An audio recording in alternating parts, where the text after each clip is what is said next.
Assalamu alaikum dear students. Endoplasmic reticulum, endoplasmic reticulum को ER से भी लिखा जाता है। इसके बुनियादी तौर पर दो मेजर टाइप्स हैं। पहली रफ एंडोप्लाज्मिक रेटिकुलम कहलाती है, दूसरी स्मूथ एंडोप्लाज्मिक रेटिकुलम कहलाती है। रफ एंडोप्लाज्मिक रेटिकुलम को RER से एब्रीवेट किया जाता है, जबकि स्मूथ एंडोप्लाज्मिक रेटिकुलम को SER से भी मुख्तसरन लिखा जा सकता है। By definition rough endoplasmic reticulum ऐसी एंडोप्लाज्मिक रेटिकुलम होती है जिस पर राइबोसोम जुड़े होते हैं, उसे रफ एंडोप्लाज्मिक रेटिकुलम कहा जाएगा। लेकिन यहाँ इंग्लिश में गलत लिखा गया है कि एंडोप्लाज्मिक रेटिकुलम विदाउट राइबोसोम। ये गलत स्टेटमेंट है। ट्रू स्टेटमेंट ये है कि एंडोप्लाज्मिक रेटिकुलम विद राइबोसोम्स या endoplasmic reticulum which have ribosomes are called rough endoplasmic reticulum. Smooth endoplasmic reticulum जो कि दूसरी बड़ी टाइप है, ये ऐसी एंडोप्लाज्मिक रेटिकुलम की किस्म है जिसमें कोई राइबोसोम सिरे से जुड़ा ही नहीं होता। So smooth endoplasmic reticulums are endoplasmic reticulums without ribosomes. So ribosomes are not attached to smooth endoplasmic reticulum. Next हम टॉपिक की तरफ मूव करते हैं। What is definition? Endoplasmic reticulum is a network of interconnected channels that extend from cell membrane to the nuclear envelope.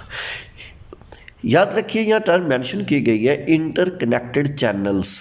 Channel रास्ते या गुजरगाह को कहा जाता है, इंटरकनेक्टेड साथ जुड़े हुए हैं। तो वेरी सिंपल, ये साथ जुड़ी हुई गुजरगाहों का या साथ जुड़ी हुई नालियों का एक निज़ाम होता है that extend from cell membrane to the nuclear envelope, जो सेल की सेल मेम्ब्रेन से शुरू होकर न्यूक्लियर इन्वेलप तक फैल रही होती हैं। अगर ये स्केच आप देख रहे हैं, इसमें गौर करें कि न्यूक्लियस के बाहर स्काई ब्लू कलर में न्यूक्लियर इन्वेलप दिखलाया गया है। उस न्यूक्लियर इन्वेलप से ये रास्ते शुरू हो रहे हैं जो प्लाज्मा मेम्ब्रेन या सेल मेम्ब्रेन तक आते हैं। इन रास्तों को हम एंडोप्लाज्मिक रेटिकुलम कहते हैं।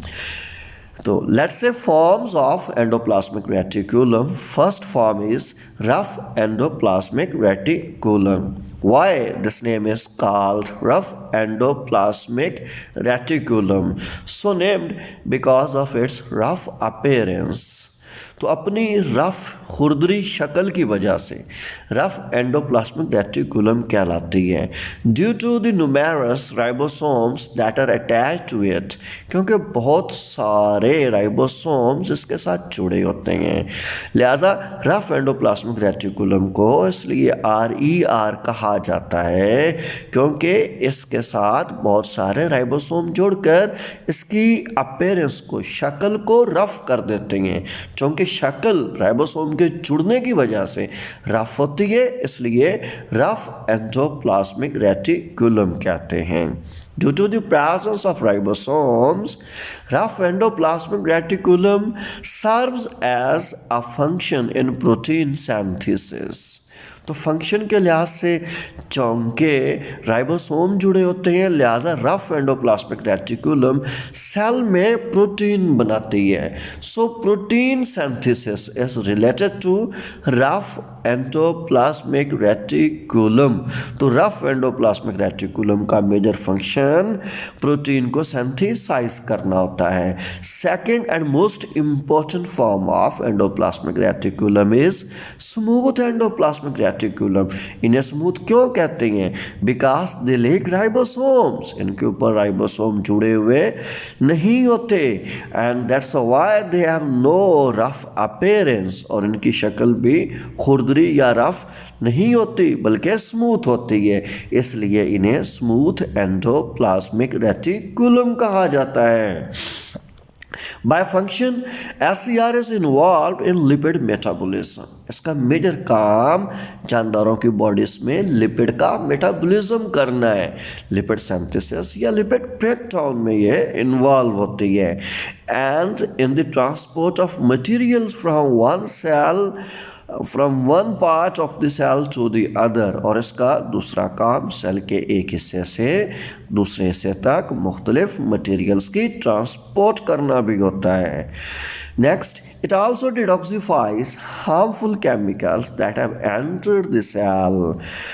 नेक्स्ट इसका फंक्शन ये डिटॉक्सिफिकेशन भी करता है कि जो ख़तरनाक नुकसानदेह केमिकल सेल में दाखिल होता है तो स्मूथ एंडोप्लाज्मिक रेटिकुलम उसे कम मोहलिक, कम जहरीला या उसका जहरीलापन ख़त्म कर देता है, यानी डिटॉक्सीफाई कर देता है। यहाँ स्केच दिया गया है, सेंटर में न्यूक्लियस है, न्यूक्लियस के बाहर न्यूक्लियर इन्वेलप दिखलाया गया है, ऊपर SER और नीचे RER दिखलाया गया है और साथ प्लाज्मा मेम्ब्रेन है। पहले हम देखें कि इसमें एंडोप्लाज्मिक रेटिकुलम क्या है। अगर आप गौर करें तो यह प्लाज्मा मेम्ब्रेन और न्यूक्लियर इन्वेलप के दरमियान चैनल्स, नालियों का निज़ाम जा रहा है, नालियों का नेटवर्क फैला हुआ है। इस नालियों के नेटवर्क को ही हमने एंडोप्लाज्मिक रेटिकुलम कहा।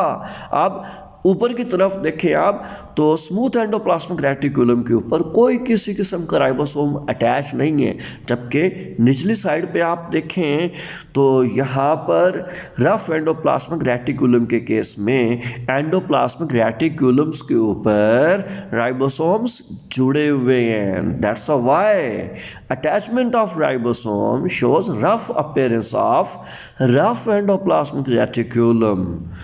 नेक्स्ट हम इसमें देखते हैं सब हेडिंग्स क्या हो सकती हैं। अगर आप बेहतर अंदाज से टॉपिक लिखना चाहते हैं तो इनको फॉलो कर सकते हैं। Definition of endoplasmic reticulum, two forms of endoplasmic reticulum. First, rough endoplasmic reticulum definition and rough shape। पहले आप डेफिनेशन लिखेंगे और रफ शेप। इसे रफ शेप क्यों कहा जाता है ये आप रीज़न देंगे। सेकंड, आप फंक्शन मेंशन करेंगे।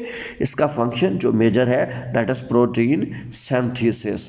तो चूंकि प्रोटीन सिंथेसिस है that's why it is also related to protein factory. Protein factory से मुंसलिका टर्म भी यूज़ हो सकती है। Second major form of endoplasmic reticulum में स्मूथ एंडोप्लाज्मिक रेटिकुलम। पहले डेफिनेशन लिखें, फिर इसके फंक्शन मेंशन किए गए हैं। 3-4 फंक्शन हैं। सबसे पहला फंक्शन लिपिड मेटाबॉलिज्म मेंशन करें, दूसरा ट्रांसपोर्ट ऑफ मटेरियल्स, तीसरा इसमें डिटॉक्सिफिकेशन के फंक्शन को मेंशन करें। थैंक यू दोस्तों, हमारा चैनल ज़रूर सब्सक्राइब करें। अल्लाह हाफ़िज़।